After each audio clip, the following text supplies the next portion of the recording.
Even without doing any activity, you can still manifest what you want if you organize these 4 dimensions in one direction and keep it unwavering in that direction for a certain period of time. Now he believes Shiva will do it for him and it will happen. So is Shiva going to come and build your house? No, I want you to understand, God will not lift his little finger for you. What has not happened till now on this planet can happen tomorrow. Human beings are capable of making it happen tomorrow.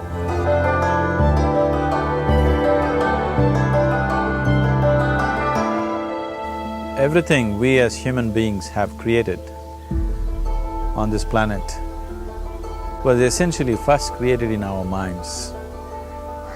All that you see, which is human work on this planet, first found expression in the mind, then it got manifested in the outside world. The wonderful things that we have done on this planet and the horrible things that we have done on this planet, both have come from the human mind. So if we are concerned as to what we create in this world, it's extremely important that first of all we learn to create the right things in our mind. How we keep our minds? If we do not have the power to keep our minds the way we want it, what we create in the world is also going to be very accidental and haphazard. So learning to create our minds the way we want is the basis of creating the world the way we want. There is a wonderful story in the yogic lore. On a certain day, a man took a walk. He went for a long walk. Accidentally, unawares, he walked into paradise. Fortunate, isn't he? He just took a walk and he landed up in paradise. After this long walk, he felt little tired. So he thought, oh, I'm tired, I wish I could rest somewhere. He looked around, there was a nice tree, underneath which there was very cushiony grass. So it was inviting. He went and put his head down there and slept. After a few hours, he woke up, well rested, and he thought, oh, I'm well rested, but I'm feeling hungry, I wish I had something to eat. And he thought about all the nice things that he ever wanted to eat in his life. And instantly, all those things appeared in front of him. You need to understand, there the service is like that. Hungry people don't ask questions. Food came and he ate. Stomach became full. Then he thought, oh, my stomach is full, I wish I had something to drink. All the nice things that he ever wanted to drink, he thought about it and all of them just appeared in front of him. Drinking people also don't ask questions, so he drank.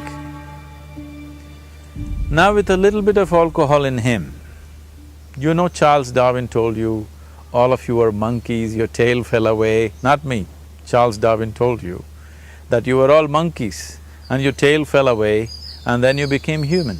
Yes, definitely the tail fell away. But the monkey, in yoga, we always refer to an unestablished mind as markata, which means a monkey. Why we are referring to the mind as a monkey is, what are the qualities of a monkey? One thing about a monkey is, it's unnecessary movement. And another thing about the monkey is, if I say you're monkeying somebody, what does it mean? Imitation. Monkey and imitation have become synonymous. So these two essential qualities of a monkey are very much the qualities of an unestablished mind. Unnecessary movement, you don't have to learn it from the monkey, you can teach it to the monkey. And imitation is full-time job of the mind. So when these two qualities are on, a mind is referred to as a monkey. So this monkey became active within him. He just looked around, thought, what the hell is happening here? I asked for food, food came. I asked for drink, drink came. There must be ghosts around here. and ghosts came. Oh, the ghosts have come, they're going to surround me and torture me, he thought. Immediately the ghosts surrounded him and started torturing him. Then he started screaming in pain and said, oh, they're going to kill me, and he died. Just now he said he's a fortunate being. The problem is he was sitting under a kalpa vriksha or a wishing tree. He asked for food, food came, he asked for drink, drink came, he asked for ghost, ghost came, he asked for torture, torture came, he asked for death, death happened. Now don't go looking for these kalpa vrikshas in the forest. You can barely find a tree these days. A well-established mind, a mind which is in a state of samyukti, is referred to as a kalpa vriksha. If you organize your mind to a certain level of organization, it in turn organizes the whole system. Your body, your emotion, your energies, everything gets organized in that direction. Once all these four dimensions of you, your physical body, your mind, your emotion and the fundamental life energies are organized in one direction, once you are like this, anything that you wish happens without even lifting a little finger actually. It would help to assist it with activity, but even without doing any activity, you can still manifest what you want if you organize these four dimensions in one direction and keep it unwavering in that direction for a certain period of time. Right now the problem with your mind is, every moment it is changing its direction. It is like you want to travel somewhere and every 2 steps if you keep changing your direction, the question of you reaching the destination is very remote unless it happens by chance. So, organizing our minds and in turn organizing the whole system and these 4 basic dimensions of who you are right now in one direction, if you do this, you are a kalpavruksha yourself. Anything that you wish will happen. But right now, if you look at your lives, everything that you have wished for till now, if it happens, you have finished. Everything and everybody that you have desired for, if all of that lands up in your house today, could you live with that? Once we're empowered like this, it's very important that our physical action, emotional action, mental action and energy actions are controlled and properly directed. If it is not so, we become destructive, self-destructive. Right now, that is our problem. The technology, which is supposed to make our life beautiful and easy, has become the source of all the problem that we are destroying the very basis of our life, which is the planet. So what should have been a boon, we are making a curse out of it. What has brought incredible levels of comfort and convenience to us in the last 100 years or so has also become a threat to our life simply because we are not conscious action, we are in a compulsive state of action. So organizing our minds fundamentally means moving from a compulsive state of activity to a conscious state of activity. You might have heard of people for whom they asked for something and beyond all expectations it came true for them. Generally this happens to people who are in faith. Now, let's say you want to build a house. If you start thinking, oh, I want to build a house, to build a house I need 50 lakhs, but I have only 50 rupees in my pocket, not possible, not possible, not possible. The moment you say not possible, you're also saying I don't want it. So on one level, you're creating a desire that you want something, on another level, you're saying I don't want it. So in this conflict, it may not happen. Someone who has some faith in a god or in a temple or whatever, who is simple-minded, faith works only for those people who are simple-minded. Thinking people, people who are too much thinking, for them it never works. A childlike person who has a simple faith in his god or his temple or whatever, he goes to the temple and says, Shiva, I want a house. I don't know how, you must make it for me. Now in his mind there are no negative thoughts. Will it happen? Will it not happen? Is it possible? Is it not possible? These things are completely removed by this simple act of faith. Now he believes Shiva will do it for him and it will happen. So is Shiva going to come and build your house? No, I want you to understand, God will not lift his little finger for you.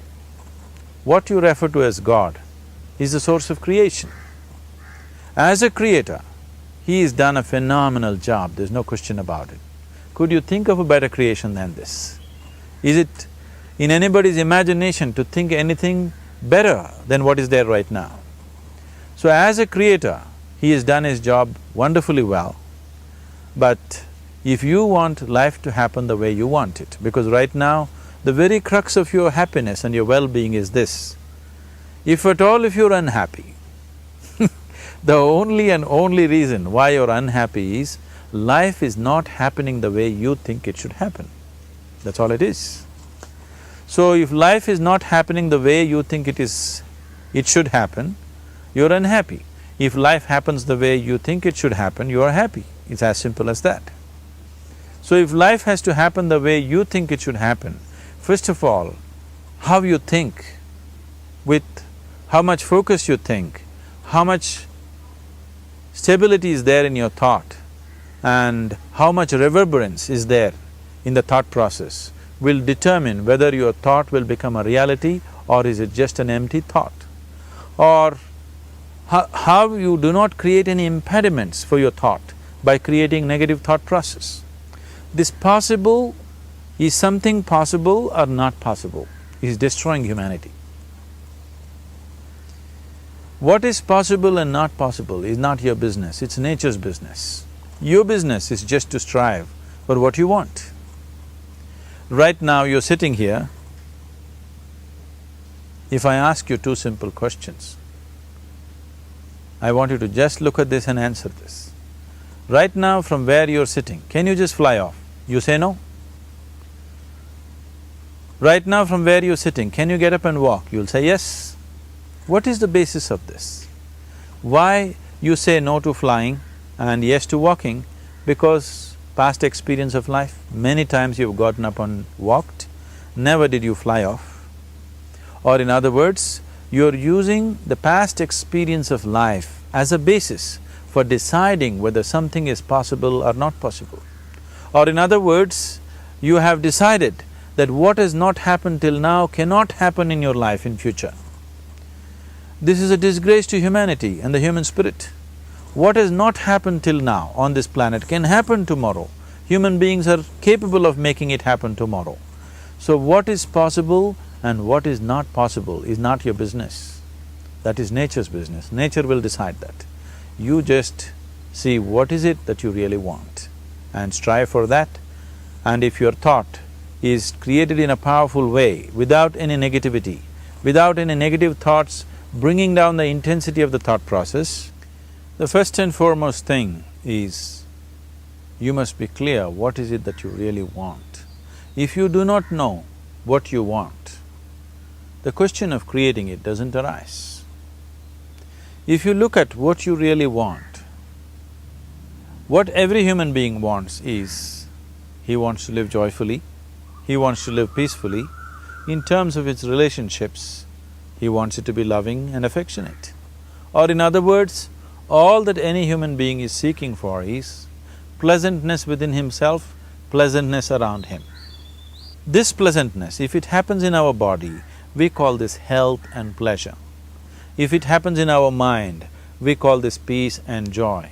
If it happens in our emotion, we call this love and compassion. If it happens in our energy, we call this blissfulness and ecstasy. This is all that a human being is looking for. Whether he is going to his office to work, he wants to make money, build a career, build a family, he sits in the bar, sits in the temple, he is still looking for the same thing. Pleasantness within, pleasantness around. If this is what we want to create, I think it's time we addressed it directly and commit ourselves to creating it. So you want to create yourself as a peaceful human being, joyful human being, loving human being, a pleasant human being on all levels. And do you also want a world like this? A peaceful world, a loving world, a joyful world? No, I want greenery, I want food. When we say a joyful world, that means everything that you want has happened. So this is all that you're looking for. So all that you need to do is commit yourself to creating it, to create a peaceful, joyful and loving world, both for yourself and everybody around you. Every day in the morning, if you start your day with this simple thought in your mind, that today, wherever I go, I will create a peaceful, loving and joyful world. If you fall down 100 times in the day, what does it matter? For a committed man, there is no such thing as failure. If you fall down 100 times, 100 lessons to be learnt. If you commit yourself like this to creating what you really care for, now your mind gets organized. Once your mind gets organized, the way you think is the way you feel, your emotion will get organized. Once your thought and emotion is organized, your energies will get organized in the same direction. Once your thought, emotion and energies are organized, your very body will get organized. Once all these four are organized in one direction, your ability to create and manifest what you want is phenomenal. You are the creator in many ways. That which is the source of creation is functioning within you every moment of your life. It is just that, have you kept access to that dimension or not? Organizing the four basic elements of your life will give you that access. There are tools and technologies to do this. The whole science of yoga, the whole technology that we refer to as yoga is just about this, transforming yourself from being just a piece of creation to become a creator.